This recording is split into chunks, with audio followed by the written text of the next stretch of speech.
Да видим какъв е съветът на картите за вас, тези, които ме гледате в момента, за постигането на финансов просперитет, за постигането на успех финансов.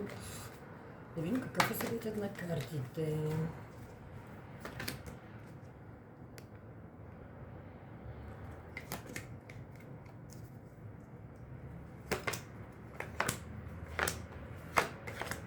Така.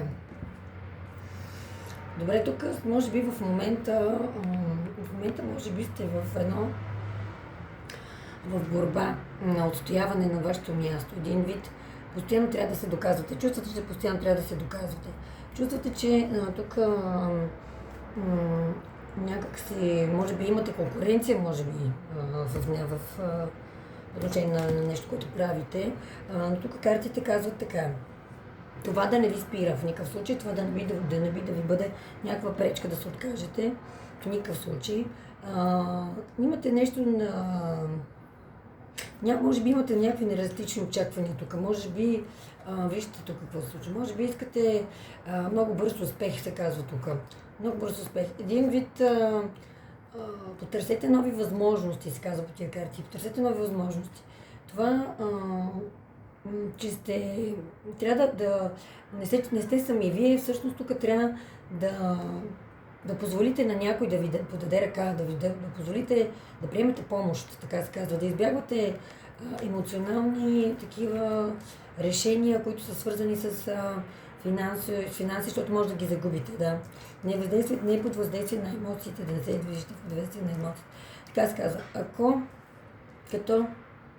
Ако това нещо го владеете, ако не действате под импулсивно, под въздействието на обида, на доверчивост, тук се казва, нещата ще имат съвсем различен резултат. Много важно нещо е тук баланс между интуиция и разум.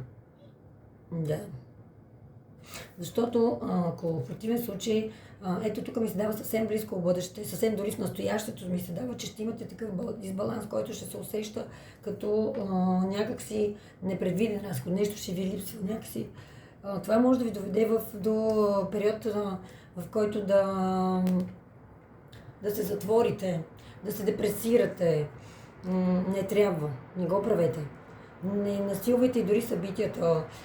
Тук вие трябва да преодолеете трудностите от финансови такива загуби.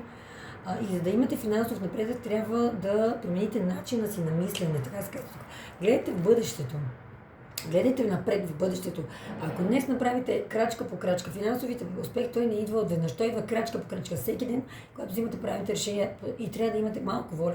Ако гледате в бъдещето, ако гледате дългосрочно на едно нещо и го правите с тази цел, малко по малко, един вид трябва да имате търпение и постоянство. Много е важно да имате постоянство, за да постигнете финансов просперитет.